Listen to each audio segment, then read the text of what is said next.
1인용 종교는 그 어느 종교단체나 그 어떤 종교인에게도 착취당하지 않는 개인적인 신앙을 추구합니다. 예수가 죽은 이후 예수가 사랑했던 여자 제자들이 예수의 무덤을 방문합니다. 마가복음 16장, 누가복음 24장에는 제자들이 예수의 시신에 향료를 바르기 위해서라 하지만 프랑스에서 유대 사상의 권위자인 앙드레 슈라키가 쓴 성서시대 사람들이란 저서에는 시신을 수이나 외투로 감쌀 뿐이지 시체의 방부, 보존 처리를 하지 않는다고 적었습니다. 이건 아리마대 요셉과 니고데모가 모략과 침향으로 예수를 치료한 부분을 희석시키기 위한 첨가된 표현일 수도 있고, 아니면 이미 예수의 상태를 넌지시 짐작한 이들이 추가적인 치료를 위해서였을지도 모릅니다. 사복음서 중 가장 먼저 작성된 마가복음에는 빈 무덤에 흰옷을 입은 젊은이가 예수의 부활을 알립니다. 누가복음에는 흰옷이 눈부신 옷으로 둔갑하고 부활을 알리는 사람이 둘로 늘어납니다. 마태복음 한술 더 떠서 그 젊은이가 천사로 승격해버립니다.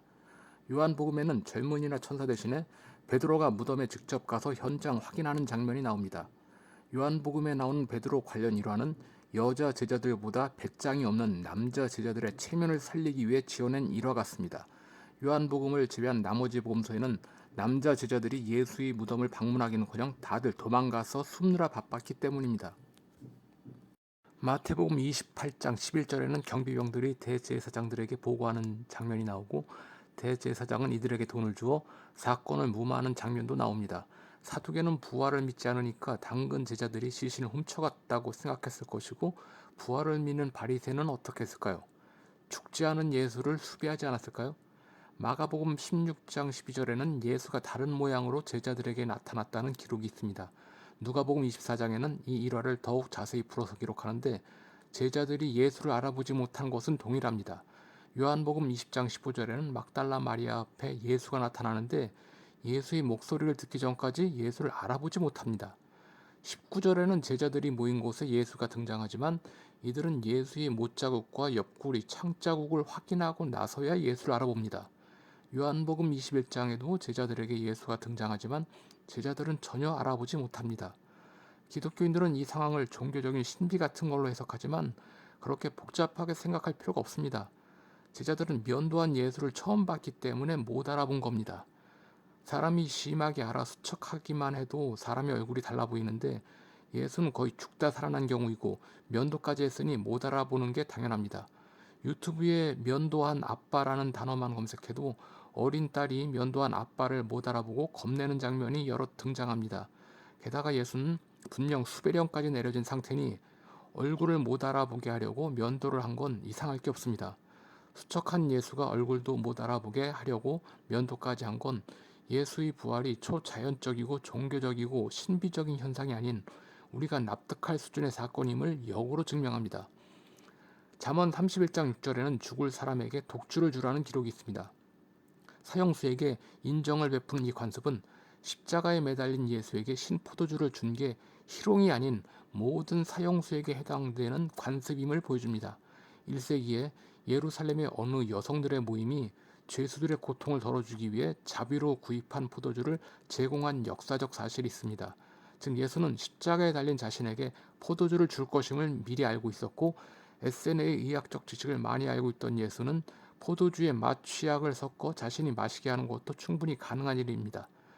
마가복음은 포도주에 섞인 게 모략이라고 구체적으로 적기도 하는데, 한의학 대사전에는 모략이 어혈을 없애고 붓기를 가라앉히고 통증을 멎게 하며 새살이 잘 돋아나게 한다고 합니다. 십자가에 달린 예수가 마신 포도주에 섞인 약물이 어떤 건지는 모르겠지만 강한 마취작용을 하여 예수를 죽은 것처럼 보이게 하는 건 가능합니다. 십자가 위에서 남들보다 일찍 죽고 죽은 상태를 확인하기 위해 경고를 부수지도 않았고, 아리마대 요셉과 니고데모가 모략과 침향으로 조치를 취했고, 천사로 착각할 만한 누군가가 부활의 소식을 제자들에게 알려줍니다. 예수의 무덤이 비었다는 걸 알게 된 집권층은 예수를 수배했을 것이 당연하고, 예수는 이들을 피하기 위해 면도를 함으로써 얼굴을 숙였을 겁니다. 종교적으로 신비롭고 거룩해 보이는 예수의 부활 사건은 곰곰이 따져서 되새겨보면 납득할 만한 사건이 벌어졌음을 알 수 있습니다. 문제는 부활 이후입니다. 사복음서 중 가장 먼저 기록된 마가복음은 승천 후에 신의 오른편에 앉았다고 기록합니다. 근데 마가복음의 수많은 사본 중에 오래된 것일수록 무덤이 비어 있다는 8절까지밖에 없고 비교적 최신 것일수록 9절 이후에 승천까지 기록되어 있습니다. 즉 사복음서 중 가장 먼저 기록된 마가복음에는 부활은 있지만 승천은 없다고 볼 수 있습니다. 마태복음에는 부활 이후 예수가 제자에게 한 말은 있지만 역시 승천 여부는 알 수 없습니다.